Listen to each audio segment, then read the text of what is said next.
Welcome back, Java Builders. In our last video, we wrote our first Java program. Today, we are diving into the building blocks of Java. We are going to look at variables and data types. Let's start with variables. Think of variable like a box. You can put something inside it, take something out, or replace whatever it's inside. In programming, a variable holds a value that can change as the program runs. Now, let's talk about data types. Just like you wouldn't put a bicycle in a shoebox, you can't put any value in any variable. The data type of a variable determines what kind of value it can hold. Java has 8 primitive data types: byte, short, int, long, float, double, char, and boolean.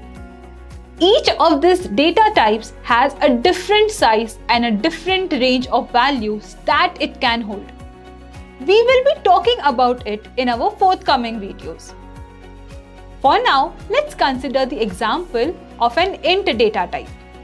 An int can hold a whole number between this given range, while a double can hold a decimal number with up to 15 decimal places. In order to use a variable in Java, you need to first declare it by specifying its data type and its name, just like this. Int my number. Here, int was the data type and my number is the name of the variable.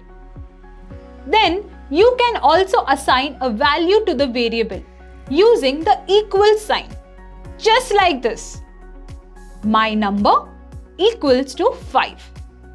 Here, we are assigning a value 5 to the variable my number.